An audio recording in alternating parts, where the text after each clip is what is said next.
დღეს ვსაუბრობთ გენერალიზებულ შფოთვით აშლილობაზე და კონკრეტულად იმაზე, თუ როგორ უნდა დავეხმაროთ საკუთარ თავს დამოუკიდებლად, საიდან დავიწყოთ საერთოდ და რომელი თერაპია უნდა ავირჩიოთ და რას გვთავაზობს სხვადასხვა ტიპის თერაპიები.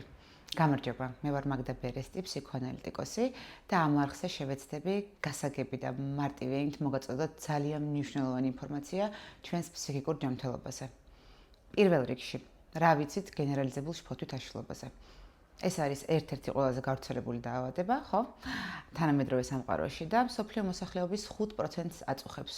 უფრო ხშირად ვლინდება ქალებში, თუმცა პროგნოზი უფრო სახიფათოა მამაკაცებში. ასევე გენერალიზებული შფოთვითი აშლილობებით დაავადებულებებში ვლინდება სხვა ფსიქიკური და ფიზიოლოგიური დაავადებები, ან აშლილობები, მაგალითად დამოკიდებულებები, დეპრესია, სხვა შფოთვითი ან ფობიური აშლილობები, გულისა და რესპირაციული დაავადებები, კუჭნაწლავის ტრაქტის დაავადებები და სხვა. როგორ ვლინდება გენერალიზებული შფოთვითი აშლილობა? პირველ რიგში გადაჭარბებული შფოთვით, ხო? რომელიც აბსოლუტურად არ არის დაკავშირებული კონკრეტულ ობიექტებთან ან სიტუაციებთან. და ამ დაავადებისთვის დამახასიათებელია ქრონიკული მიმდინარეობა და სამწუხაროდ სუიციდის მაღალი რისკიც. როცა ვსაუბრობთ სიმპტომებზე, შეგვიძლია გამოვყოთ ორი ძირითადი ჯგუფი. პირველი ვეგეტატიური, ანუ ფიზიოლოგიური სიმპტომები, მაგალითად, მაღალი აგზნებადობა, ხო? გულის ტკივილი, ჰიპერტონია, ოფლიანობა, პირში სიმსრალე, დაძაბულობა და კანკალი. ამ სიმპტომების ინტენსივობა განსხვავებულია სხვადასხვა ადამიანისთვის და დიდი მნიშვნელობა აქვს დიაგნოსტიკას. თუ განმეორებით უჩივით ამ სიმპტომებს, პირველ რიგში უნდა მიმართოთ ოჯახის ექიმს, რადგან ისინი ასევე დამახასიათებელია გულსისხლთა დაავადებებისთვის და საჭიროა პირველ რიგში ეს გამოირიცხოს. მეორე ჯგუფი ეს არის კოგნიტური სიმპტომები, ანუ ფსიქოლოგიური. პირველ რიგში აქ გვაქვს მუდმივი შიშის განცდა, განუსაზღვრელი, ხო? არაკონკრეტული. ასევე კატასტროფიზაცია. ადამიანი მუდამ ფიქრობს, რომ რაღაც საშინელება მოხდება და ეს არის გარდაუვალი. შფოთვითი აზრები მუდმივად მეორდება. რუმინაციის პროცესი, რომელიც ნიშნავს, რომ თავში ისეთი აზრები გვეხვევა, რომლებიც ჩვენში ნეგატიურ გრძნობებს იწვევენ. რაც მეც ვფიქრობთ, ამ აზრებს უფრო და უფრო შორს მივყავართ. მოკლედ რომ ახსნა, რუმინაცია არის მდგომარეობა, რომლის დროსაც პრობლემის გადაჭრის ნაცვლად ჩვენ უარყოფით მოვლენებზე და მათ გამომწვევ მიზეზებზე და შედეგებზე ვფოკუსირდებით. ასევე ახასიათებს უძილობა და დერეალიზაცია, როდესაც სამყაროს აღვიქვათ როგორც ხელოვნურს და გვაქვს გაუცხოების გრძნობა. გენერალიზებული შფოთვითი აშლილობის დიაგნოზი ისვება, როდესაც ზემოთ აღნიშნული სიმპტომები ვლინდება 6 თვეზე მეტი ხნის განმავლობაში. ვისაუბროთ შფოთვის გამომწვევ მიზეზებზე და ფაქტორებზეც. ისმის ძალიან ხშირად კითხვა, რატომ ხდება ისე, რომ ზოგი ადამიანი ავადდება გენერალიზებული შფოთვითი აშლილობით, ან სხვა ტიპის აშლილობით, ზოგი კი არა. არ არსებობს დღესდღეობით ერთადერთი თეორია, რომელიც სრულყოფილად აგვიხსნიდა შფოთვითი აშლილობების ფორმირების მიზეზებს. ამიტომ ჩვენ ძირითადად ვყრდნობით ბიოფსიქოსოციალურ მოდელს და გამოვყავთ შემდეგ მნიშვნელოვან ფაქტორებს. მემკვიდრეობის როლი, რომელიც არის ძალიან მნიშვნელოვანი, დაახლოებით 30%-მდე, ხო? ასევე ადამიანის ფსიქიკური სტრუქტურის თავისებურება, მაგალითად დაცვითი მექანიზმები ფსიქიკის, კოპინგ სტრატეგიები, აზროვნების თავისებურებები, ფსიქოტიპი ტრამვები და ესე შემდეგ. მარტივად რომ ვთქვათ, მელანქოლიკებს უფრო დიდი შანსი აქვთ გენერალიზებული შფოთვითი აშლილობით განვითარების, ვიდრე სანგვინიკებს. ასევე დიდია ფსიქოტრამვების როლიც, რომელსაც ძალიან დიდი ყურადღება ექცევა ფსიქოანალიზში. აქ ჩვენ ვსაუბრობთ ჩვენი ბავშვობის გამოცდილებებზე და ურთიერთობებზე ავტორიტეტებთან, უფროსებთან, მშობლებთან. მაგალითად, თუ ბავშვობაში ყოველი სარისკო ქმედების დროს მშობელი რეაგირებდა ძლიერი შფოთვით და გვარწმუნებდა, რომ მაგალითად ხეზე ასვლა სახიფათოა, რადგან რაღაც ცუდი დაგვემართება, ჩვენ გვეყალიბდება წარმოდგენა, რომ სამყაროა სახიფათო და სავსეა საშიში მოულოდნელობებით. ასევე ძალიან დიდი როლი აქვს სოციალურ ფაქტორებს, მაგალითად ომს, პანდემიას და ზოგადად ქვეყანაში მიმდინარე მძიმე მოვლენებს. ეს ყველაფერი ძალიან ზოგადად, რა თქმა უნდა, მაგრამ თითოეულ ფსიქოთერაპიულ მიმართულებას აქვს პრობლემის საკუთარი ხედვა და გადაჭრის გზები. და სანამ თქვენ გადაწყვეტთ მკურნალობას, უნდა იცოდეთ, რომელი ფსიქოთერაპიული მიმართულებაა თქვენთვის მისაღები, რომლის ხედვას იზიარებთ. ეს მნიშვნელოვანია თერაპიული პროცესისთვის. და დღეს სწორედ ეს არის ჩვენი მთავარი ამოცანა, ხო? აი ისეთი გვეუბნება, რომ გენერალიზებულ შფოთვითი აშლილობების დროს ფსიქოთერაპია ყველაზე ეფექტური საშუალებაა. ასევე ფსიქოთერაპიის და ფარმაკოთერაპიის სიმბიოზის თუ ამის საჭიროება არსებობს. ხო და მოდით განვიხილოთ დღეს დეტალურად, რომელი ტიპის თერაპია რას გვთავაზობს, რათა თქვენ გაერკვეთ უკეთესად. იმაში თუ რა აირჩიოთ.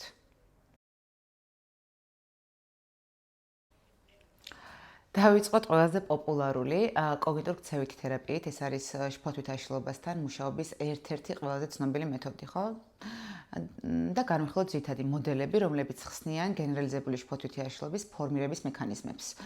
პირველი იქნება ქცევის ძირითადი მოდელი. გენერალიზებული შფოთვითი აშლილობა ვითარდება დასწავლილი შფოთვითი რეაქციის საფუძველზე. მაგალითად, შფოთვა წარმოიქმნება ბავშვობაში ტრამვული მოვლენის გამო, ხო? და დროთა განმავლობაში იწყებს გამოვლენას სხვადასხვა სიტუაციებშიც. ეს თანდათანობით ვრცელდება ცხოვრების სხვადასხვა სფეროზე, რაც შფოთვას გენერალიზებულს ხდის. როგორ მუშაობს ეს? ადამიანი, როგორც ვთქვით, ხდება ჩაკეტილ წრეში, შფოთავს სიტუაციის გამო, ცდილობს მის თავიდან არიდებას, დროებით შეიქმნობს შვებას, შემდეგ ეს განრიდების პროცესი ამყარებს ქცევას. საბოლოოდ შფოთვა ძლიერდება და ისევ ვლინდება მსგავს სიტუაციებში. მაგალითად, თქვათ ნინო, ბავშვობაში განიცადა ძლიერი სტრესი საჯარო გამოსვლისას, როცა დაავიწყდა ლექსი. ახლა 20 წლის შემდეგ ის განიცდის პანიკურ შეტევებსაც კი არა მხოლოდ პრეზენტაციების დროს, არამედ უბრალოდ ოფისის შეხვედრებზეც კი. მეორე მოდელი იქნება თომას ბერკოვიცის მოდელი. ბერკოვიცი აქცენტს აკეთებს აზრებსა და ემოციებზე. შფოთვისას ადამიანი ხშირად წყვეტს პრობლემაზე ფიქრს შუა გზაზე. ეს რას ნიშნავს? ის გადაერთვება თარის არიდებაზე. მნიშვნელოვან როლს თამაშობს სხეულის შეგრძნებები. ნეგატიური ემოციები გვიბიძგებენ, შფოთვითი აზრებისგან გავთავისუფლდეთ, გავიქცეთ. და ბერკოვიცის მთავარი იდეაა, რომ შფოთვა წარმოიქმნება რწმენის გამო, რომ განუსაზღვრელობა აუტანელია და აუცილებლად გამოიწვევს ნეგატიურ შედეგებს. რაც უფრო ხშირად არიდებს ადამიანი თავს ასეთ სიტუაციებს და ფიქრს მათზე, მით უფრო სუსტება მისი უნარი გაუმკლავდეს მათ. მაგალითი. ნიკა ყოველ საღამოს ამოწევს საბანკო ანგარიშს. როგორც კი დაინახავს, რომ თანხა შემცირდა და გეგმილი გადახდის გამო თუნდაც, იწყებს ფიქრს. რა იქნება თუ სამსახურს დავკარგავ? მაგრამ ნაცვლად იმისა, რომ ჩაყվეს ამ ფიქრს ბოლომდე, მაგალითად, რომ დავიწყოს ფიქრი, რა მოხდება თუ მართლა დავკარგავ სამსახურს, როგორ უნდა მოვიქცე. ეს ფიქრები მას მიიყვანდა დანაზოგის, გეგმის შედგენის აუცილებლობამდე, მაგრამ ნიკა რას აკეთებს? ბოლომდე არ მიყვება ამ ფიქრებს, რადგან აშინებს ეს ფიქრები, განდევნის მათ და იწყებს ყურადღების გადატანას. მაგალითად, უყურებს სერიალს მთელი ღამე, რათა თავი აარიდოს ამ ფიქრებს. მომდევნო გადახდის დროს, როდესაც ნიკას ანგარიშიდან ჩამოიჭრება თანხა, მას გაუმეორდება ეს შფოთვითი ფიქრები და ასევე განმეორდება თავის არიდების მექანიზმიც. მესამე იქნება აარონ ბეკის მოდელი. ბეკმა დაამატა იდეა, რომ გენერალიზებული შფოთვითი აშლილობა დაკავშირებულია არა მხოლოდ კატასტროფიზაციასთან, არამედ პერფექციონიზმთანაც. შფოთვითი აზრების მქონე ადამიანები მიდრეკილნი არიან, ეძებონ შეცდომების საკუთარ ქმედებებში და მოელოდონ ნეგატიურ შედეგებს. მაგალითად, მარიამი არის წარმატებული მენეჯერი, მაგრამ ერთხელ დაუშვა ერთი შეცდომა, რომელიც არავის შეუმჩნევია და ის ახლა ყოველ საღამოს 2 საათს ხარჯავს გაგზავნილი იმეილების გადამოწმებაზე. მისი აზრით, თუ 100% იდეალური არ იქნება მისი სამუშაო, აუცილებლად დაითხოვენ. და ასევე რამდენიმე სიტყვა ადრიან უელსის მეტაკოგნიტურ მოდელზეც ვთქვათ. უელსი ხსნის, თუ რატომ არის რთული შფოთვითი აზრების შეცვლა. გენერალიზებულ შფოთვითი აშლილობის მქონე ადამიანებს მისი აზრით სჯერათ, რომ შფოთვითი ფიქრები სასარგებლოა, თითქოს ისინი ეხმარებიან საფრთხეების თავიდან არიდებაში. სწორედ ეს რწმენა ხდის მათ ასე მდგრად ცვლილებების მიმართ. მაგალითად, ანა მუდმივად ფიქრობს შვილის უსაფრთხოებაზე სკოლაში. როცა მეუღლე უნება, რომ ნაკლები ნერვიულობს, ის პასუხობს: თუ არ ვიფიქრებ ყველა შესაძლო საფრთხეზე, როგორ დავიცავ შვილს. ანუ ჩემი შფოთვა მეხმარება ვიყო კარგი დედა. ახლა კი როგორ მუშაობს კოგნიტურ-ქცევითი თერაპია გენერალიზებულ შფოთვით აშლილობასთან? პირველი არის ფსიქოგანათლება, ანუ შფოთვის ბუნების და თერაპიის მიზნების ახსნა კლიენტისთვის. შემდეგ შეფასება, შფოთვის გამომწვევი ტრიგერების იდენტიფიკაცია ხდება და აზრებთან მუშაობა, ავტომატური აზრების გამოვლენა და მათი ტრანსფორმაცია. მაგალითად, კატასტროფულ აზრებზე ფსიქოთერაპევტი გთავაზობთ ალტერნატივას და შემდეგ ეჩვევით თქვენს. ძირითადი ტექნიკებია ექსპოზიცია, ანუ შემაშინებელ სტიმულებთან შეხვედრა რეალობაში ან წარმოსახვაში. მაგალითად, თუ ადამიანს ეშინია მეტროთი მგზავრობით, ხო? შეგვიძლია წარმოვიდგინოთ, რას გრძნობს ამ დროს, სიმულაციურად. ასევე პროგრესული რელაქსაციის ტექნიკები, შფოთვის ფიზიკური სიმპტომების შესამცირებლად. მაგალითად, მედიტაციები, სუნთქვითი ვარჯიშები და ესე შემდეგ. ასევე პროდუქტიული და არაპროდუქტიული შფოთვის განსხვავება. ყველა შფოთვა ცუდი არ არის. ზოგი შფოთვა გვეხმარება, რომ მოვემზადოთ ახალი სირთულეებისთვის, რათა მათ უკეთესად გავუმკლავდეთ. ამიტომ მნიშვნელოვანია გაცნობიერება, რომელი შფოთვები გვეხმარება პრობლემის გადაჭრაში და რომელია აბსოლუტურად უსარგებლო. ასევე პრობლემის გადაჭრის უნარების განვითარება, როლური თამაშები ფსიქოთერაპევტთან და ქცევითი ექსპერიმენტები, შფოთვითი რწმენების პრაქტიკაში შემოწმება, მაგრამ მაგალითად თუ ვინმეს ვიდეოს გამოქვეყნება ეშინია YouTube-ზე, რადგან აუდიტორიის რეაქცია აშინებს, მაშინ იწყება პატარა-პატარა ნაბიჯებით დატესტვა, რეალურად არის თუ არა მისი რწმენა გამართლებული, ანუ ის რწმენა, რომ მიიღებს რაღაც ნეგატიურ რეაქციას. თუ გაინტერესებთ, შეგვიძლია უფრო დეტალურად განვიხილოთ კოგნიტურ-ქცევითი თერაპიის სხვა დეტალები, მაგრამ ახლა გადავდივართ დინამიკურ თერაპიაზე. დინამიკური თერაპია, რომელიც მოიცავს ბევრ მიმართულებას, თუმცა დღეს ვისაუბრებ რამდენიმე მათგანზე, ყველაზე პოპულარულზე. ეს იქნება ფსიქოანალიზი, გეშტალტი, ეგზისტენციალური თერაპია და კლიენტზე ორიენტირებული თერაპია. დავიწყოთ ფსიქოანალიზით, რა თქმა უნდა. ფსიქოანალიტიკური თერაპია არის შფოთვითი აშლობებისა და მათი შორის გენერალიზებული შფოთვითი აშლობების, კვლევისა და მკურნალობის ღრმა მეთოდი. კოგნიტურ-ქცევით თერაპიისგან განსხვავებით, რომელიც ფოკუსირებულია სიმპტომებთან მუშაობაზე, ანუ შფოთვასთან, ფსიქოანალიზი მიმართულია შფოთვის საფუძვლად არსებული არაცნობიერი კონფლიქტების გამოვლენასა და გაცნობიერებაზე, რომელიც შემდეგ გვეხმარება საფუძვლიანად გავუმკლავდეთ შფოთვას არა მარტო აქ და ახლა, არამედ მომავალშიც. ფსიქოანალიზის ძირითადი კონცეფციები გენერალიზებულ შფოთვით აშლობის მკურნალობისას არის არაცნობიერ კონფლიქტებთან მუშაობა. ანუ შფოთვა განიხილება როგორც შინაგანი კონფლიქტის შედეგი, სურვილებს, მოთხოვნილებებს და მორალურ პრინციპებს შორის, ასევე რეალობას შორის. მაგალითად, ადამიანს შეიძლება არაცნობიერად ჰქონდეს ავტონომიისკენ სწრაფვა და მოთხოვნილება, მაგრამ განიცდის ახლობლების მოწონების დაკარგვის შიც. მაგალითად, 25 წლის ადამიანი ცხოვრობს ოჯახთან ერთად, დედასთან და მამასთან და სურს და აქვს მოთხოვნილება იყოს დამოკიდებულები, იცხოვროს მარტო საკუთარ ბინაში, თუმცა ძალიან ეშინია მშობლების განაწყენების, ხო? ან ეშინია, რომ ვერ გაართმევს თავს მარტო ცხოვრებას. ასევე მნიშვნელოვანია დაცვითი მექანიზმების გაანალიზება. ადამიანები იყენებენ ფსიქოლოგიურ დაცვით მექანიზმებს შფოთვასთან გასამკლავებად. გენერალიზებული შფოთვითი აშლობის დროს გავრცელებული ფსიქიკის დაცვითი მექანიზმებია დახშობა, ანუ შფოთვითი აზრების აქტიური განდევნა ცნობიერებიდან, რაციონალიზაცია, შფოთვის ლოგიკური არგუმენტებით ახსნის მცდელობა. და ეს ხდება მისი მნიშვნელობის შესამცირებლად და პროექცია საკუთარი შფოთვითი აზრების მიწერა სხვა ადამიანებისთვის ან გარემოებებისთვის. მაგალითად, ვნერვიულობ და ვშფოთავ იმიტომ, რომ მანერვიულებენ. სიტუაცია ესეთი. ასევე ფსიქოანალიზი ძალიან დიდ მნიშვნელობას ანიჭებს ადრეული ბავშვობის გამოცდილებების როლს. და ის ხაზს უსვამს, რომ მშობლებთან ადრეული ურთიერთობები ყველაზე მნიშვნელოვანია. და შფოთვითი განწყობის გადაცემას დედიდან შვილზე ამას ფსიქოანალიზი იკვლევს ძალიან სიღრმისეულად.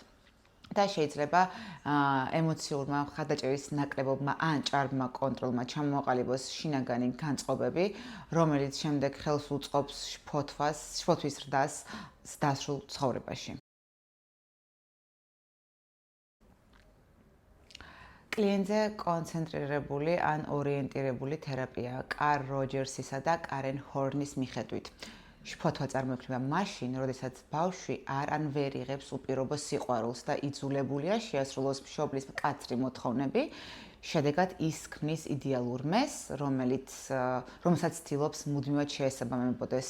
და ნახეთ, რაც უფრო დიდია სხვაობა რეალურსა და იდეალურ მესს შორის, მით მეტად იზრდება შფოთვა. ანუ, მშობლების წარმოდგენა ეს იდეალური მე ის როგორი უნდათ მათ იხილონ საკუთარი შვილი და თუ ბავშვი ვერ ახერხებს დაეწიოს მშობლის წარმოდგენებს, მაშინ შფოთვა გაცილებით დიდია, ხო? და რა არის ძირითადი მიზეზი კლიენტზე ორიენტირებული თერაპიის მიხედვით? იდეალური მეს მიღწევის შეუძლებელია და რეალური სურვილებისა და მოთხოვნილებების უარყოფა. შფოთვა არის დაუკმაყოფილებელი საჭიროებების შედეგი და თერაპია ეფუძნება რწმენას, რომ ყველა ადამიანს აქვს თვით აქტუალიზაციისკენ ბუნებრივი სწრაფვა. მის განვითარებას აფერხებს არასწორი ქცევის პატერნები და სხვების შეფასების გავლენა. ანუ ნაცვლად იმისა, რომ ვენდოთ საკუთარ ინტუიციას, საკუთარ სურვილებს, ვენდობით რას? გვეშინია და ვენდობით სხვისი რეაქციის. ეს იწვევს შინაგან კონფლიქტს, რომელიც შფოთვასა და გაუცნობიერებელი უბედურების განცდას იწვევს. როჯერსიანული თერაპიის მიზანია შექმნას გარემო, სადაც კლიენტი იპოვის გზას საკუთარი თავის გაუმჯობესების და თვით აქტუალიზაციის. თერაპევტი კი ეხმარება კლიენტს გადალახოს ბარიერები, რომლებიც ხელს უშლიან მისი ბუნებრივი დადებითი თვისებების გამოვლენას. და აქვე ვიტყვი ეგზისტენციურ თერაპიაზეც, რომელიც სხვაგვარად აღიქვამს შფოთვას, როგორც ჩვენი ზოგადი ეგზისტენციალური შფოთვის ნაწილს, რომელიც გამოწვეულია ჩვენი აუცილებელი გარდაცვალებით. ადამიანები განიცდიან პასუხისმგებლობის არარსებობას საკუთარი შფოთვასთან მიმართებაში. იგივეა, რაც თავის არიდება კოგნიტურ ქცევით თერაპიაში, ხო ცოტა? და თერაპია ეგზისტენციალური ემსახურება იმას, რომ ადამიანს ასწავლოს საკუთარ ცხოვრებას და ურთიერთობებზე პასუხისმგებლობების აღება.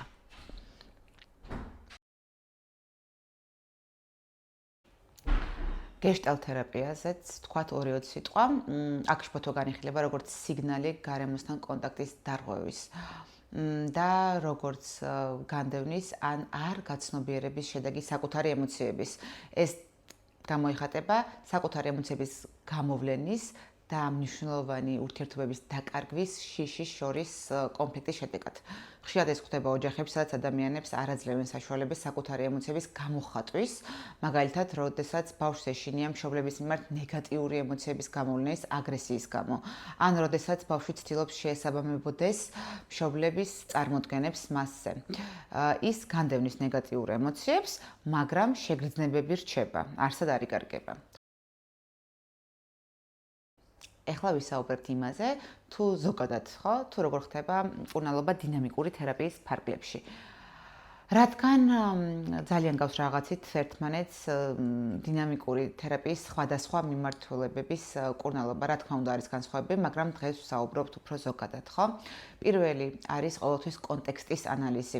ფსიქოთერაპევტი ცდილობს, რომელი კონტექსტის ფარგლებში განიცდის ადამიანის შფოთვას, რომელ სიტუაციებში, რომელ ურთიერთობებში. მეორე, ფსიქიკის დაცვითი მექანიზმების ანალიზი. ფსიქოთერაპევტი ცდილობს გამოავლინოს, რომელ დაცვით მექანიზმებს იყენებს ადამიანი საკუთარი ემოციების თავიდან ასარიდებლად. პირველადი მექანიზმები უფრო მარტივი, თუ მეორადი უფრო რთული. მესამე არის გრძნობებისა და ემოციების და მათი მიზეზების ანალიზი. როდესაც გამოვლენილია დაცვითი მექანიზმები, ფსიქოთერაპევტი უკვე ეძებს რა იმალება ამ დაცვითი მექანიზმების უკან, ანუ რომელი ემოცია. მეოთხე, გადაწყვეტილების მიღების ეტაპი, აზრის გამოთქვა, პოზიციის დაფიქსირება. ადამიანი სწავლობს იყოს თამამი და აღარ ეშინოდეს საკუთარი ემოციების გამოვლენის, რადგან არის ჯანსაღ დაცულ გარემოში ფსიქოთერაპევტთან ერთად. და მეხუთე, ეს არის მუშაობა რესურსზე. შინაგანი მხარდაჭერის მიღწევა წარსული გამოცდილების გაანალიზებით და თერაპევტთან ურთიერთობით. ეს არის ბაზისური სქემა, თუმცა მუშაობის პროცესში ხშირად გამოიყენება შერეული ტექნიკა. მაგალითად, სიღრმისეულ თერაპიაში, მაგალითად ფსიქოანალიზში, თერაპევტს შეუძლია გამოიყენოს კოგნიტურ-ქცევითი თერაპიის ტექნიკები, რომლებიც არის უნივერსალური. თუმცა განსხვავება იმაში მდგომარეობს, რომ მაგალითად ფსიქოანალიზზე ორიენტირებული თერაპიის დროს ფსიქოთერაპევტი ეცდება ადამიანს მისცეს საშუალება უფრო გამოავლინოს საკუთარი ემოციები და გამოავლინოს შფოთვა და ეს თერაპია ნაკლებად მუშაობს შფოთვის როგორც სიმპტომის მოხსნაზე, არამედ მუშაობს ემოციების გაანალიზებაზე. შესაბამისად, ფსიქოანალიტიკური თერაპიის განმავლობაში შესაძლოა შფოთვის გაზრდაც, რადგან ეს არის ერთგვარი კურსორი, რომ თერაპია სწორი გზით მიემართება. ანუ თერაპიაზე ფსიქოთერაპევტი და ანალიზანტი შეეხენ ისეთ საკითხებს და იმ თემებს, რაც ამწვავებს შფოთვას. ამიტომაც შფოთვა ფსიქოანალიზში გვეხმარება მუშაობაში და არის ნამდვილად ჩვენი მეგობარი. როგორ დავეხმაროთ საკუთარ თავს დამოუკიდებლად? არსებობს ძალიან ბევრი ტექნიკა, რასაც დღეს ოდნავ ვეცადი რომ ესაუბრა, შეგვიძლია გამოვიყენოთ ისინი დამოუკიდებლად, მაგალითად რელაქსაციის ტექნიკები, მსუბუქი ვარჯიშები და ესე შემდეგ, მაგრამ პირველ რიგში საჭიროა მივეჩვიოთ სახლის პირობებში საკუთარი თავის დამშვიდებას, ხო? და მნიშვნელოვანია არ ვთქვათ ვარი ჩვენ საყვარელ აქტივობებზე. მნიშვნელოვანია სუბლიმაცია, მაგალითად სპორტი, წერა, ფიტნესი, რაც გიყვართ, მაგრამ ეს უნდა იყოს რეგულარული. სუბლიმაცია ნიშნავს საკუთარი შფოთვის მიმართვას სასარგებლო საქმეებში. ყველაზე მნიშვნელოვანი კი ჩემი აზრით არის საკუთარი დღის განრიგის მოწესრიგება, რადგან თქვენი შფოთვა იზრდება ძალიან ბანალური რაღაცების გამო ხშირად, არასწორი საკვები, გამოუძინებლობა, მოგვარებელი საქმეები, რომელსაც გადავდეთ კვირის ბოლოს, თვის დასაწყისში, თვის ბოლოს და ეს ზრდის, რა თქმა უნდა, შფოთვას. ყოფილი დიდი რაოდენობით მოხმარება, ნეგატიური ინფორმაციის მიღების არ გაკონტროლება.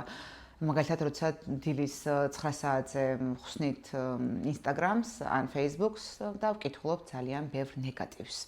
ეს, რა თქმა უნდა, მოქმედებს ჩვენზე და დღის განწყობაზე. და ყველაზე მთავარია საკუთარ აზროვნებაზე მუშაობა. წაიკითხეთ სასარგებლო ლიტერატურა და ესეთი ლიტერატურა ახლა უხვად არის და შეგიძლიათ მარტივად მოიძიოთ. მიაქციეთ ყურადღება თქვენს ფიქრებს, რომლებიც იწვევს შფოთვას, დაიწყეთ მათი გაანალიზება და გახსოვდეთ, არ გაჩერდეთ შუა გზაზე. რაც შეეხება ფარმაკოთერაპიას.